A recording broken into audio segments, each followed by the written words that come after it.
The righteousness of the Pharisees is don't commit adultery on the outside, verse 27. But I say to you, if you inside, you look at a woman and you don't touch her, you don't go near her, you don't talk to her, you just look at her and say, boy, I wish I could get into bed with her.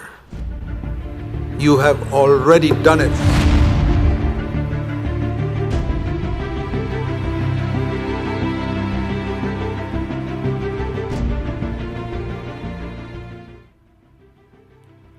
And all these people who click on the computer screen and watch pornography, young people, married people, watching pornography. Do you know 60-70% of born-again believers watch pornography? Yeah. There are surveys that people have done. In the survey you can be anonymous, you don't give your name and they speak the truth. And I get lots of emails from young people, believers. And because in an email you can be totally anonymous, you don't even know which country they're writing from, who they are, whether they are 50 years old or 15 years old, nobody knows. They are very honest. Do you know the number of emails I get? Brother Zac, I've accepted the Lord, but I'm just a slave to pornography. I mean, they're not getting any physical satisfaction. It's not like having actual adultery where you actually get some sort of sexual pleasure. You're not getting any satisfaction. You're just watching something and it's going into your mind and you're getting excited about it. What a fool the devil has made of people. They're not even getting any pleasure out of it, and they watch it and watch it and watch it, and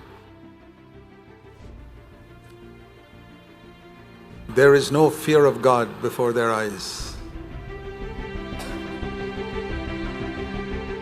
That's what God is watching. When you are watching that computer screen, do you know who all are?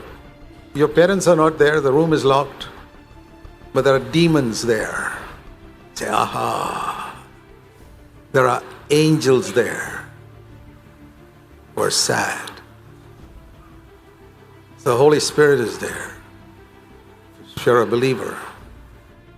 And the devil is going up to God. He's called the accuser of the brethren. He says, God, you see that fellow there? He claims to be your child. He goes to CFC. You hear that? You see what he's watching. You see what he sings on Sunday morning. God, is that your child?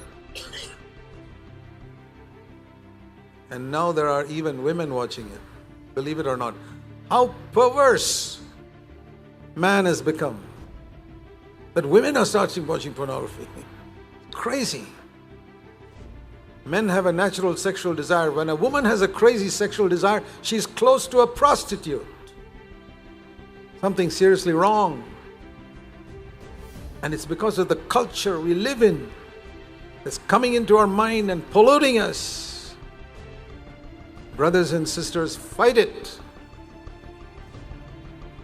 God has raised up CFC to urge people to fight it. We can't change people, but we can warn people. People say, oh, don't frighten us, Brother Zac.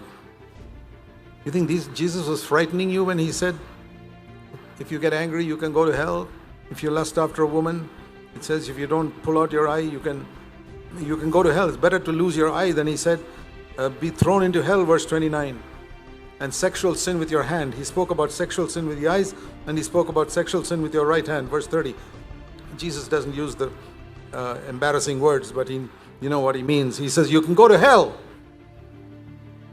You believe that? What Jesus said. Why did he speak about the right hand in terms of sexual sin? In verse 30, and says you can go to hell, better to cut it off than go to hell with it.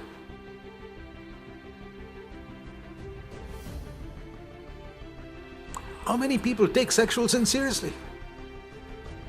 People ask me sometimes, Brother Zac, why do you speak so much against anger and sexually dirty thoughts and sexual sins in secret? I said, because in the entire Sermon on the Mount, there are only 2 places where Jesus said you can go to hell. Only 2 sins. There are many other sins listed in Sermon on the Mount. Telling lies, divorcing, hating your neighbor, that's a sin. Giving money to let other people see it, praying in public to impress others, that's a sin. Or fasting and letting everybody know about it, loving money, being anxious, judging others, so many things. Matthew 5, 6 and 7. But out of all these sins, he picks out 2 and said they will send you to hell. If you pray and let other people know about it, you won't go to hell.